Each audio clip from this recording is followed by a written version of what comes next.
сайн байцгаана уу хүүхдүүдээ. Би өнөөдөр та нарт Copilot AI-ийн сайн ба муутай мөн хэрхэн зөв зохистой ашиглах тухай мэдээлэл хүргэх болно. Copilot AI-ийн анх кодчлол туслах болон код санал болгох зорилгоор зохиогдож байсан бол одоо ChatGPT-тэй адилхан загвараар ажилладаг чатууд болсон. Та Copilot AI-ийг дараах аргаар ашиглах боломжтой. Хэрвээ та компьютер эсвэл лаптоп ашиглаж байгаа бол шууд Windows товч дээр даран Copilot гэж хаагаад олох боломжтой. Харин та өөрийн гар утас болон таблет гэх мэт мобайл девайс дээр байгаа бол App Store руугаа орж Bing гэдэг нэртэй Microsoft компани браузерыг татнаа. Татаж дууссаны дараагаар app руугаа орж энд байрлах товч дээр даран ашиглах боломжтой.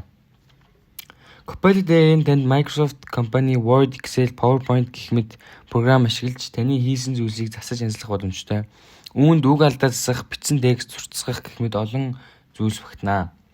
Copilot AI нь мөн real-time search хийдэг ба энэ нь таны хамгийн сүүлийн үеийн мэдээллийг цаг даруйд нь авах боломжтой гэсэн үг юм.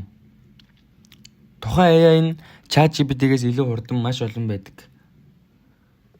Илүү хурдан ажилдаг. Энэ нь Copilot AI нь таны асуултанд ChatGPT-гээс илүү хурдан хариулдаг гэх мэт давуу талууд маш олон байдаг.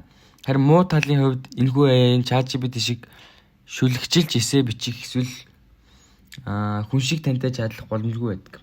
Мөн Copilot AI нь таны хүсэлт асуултуудыг буруу ойлгож буруу мэдээлэл өгөх тохиолдол гардаг.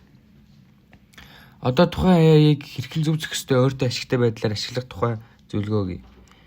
AI-ыг хэд их бүү ашигла. AI ашиглах нь муу зүйл биш.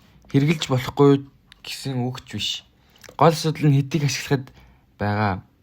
Тухайн AI-ыг хэтрүүлэн хэрэглэх нь ойлголт сулрах, өөрөө бодох чадвар багасгах, бүтээлч байдал буурах гэх мэт зүйлс хүрэх боломжтой.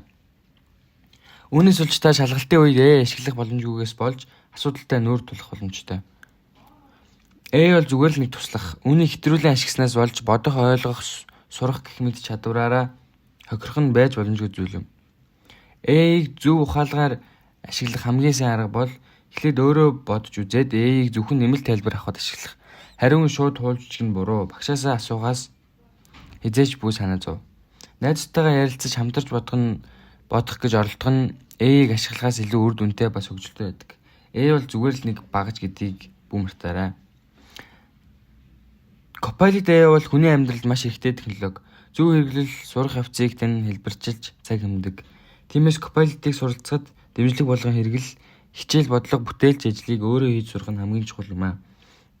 Чиний оюун ухаан ямар ч AI-с илүү гэдгийг үргэлж санаж яваарай. Анхаарлын тусанд баярлалаа.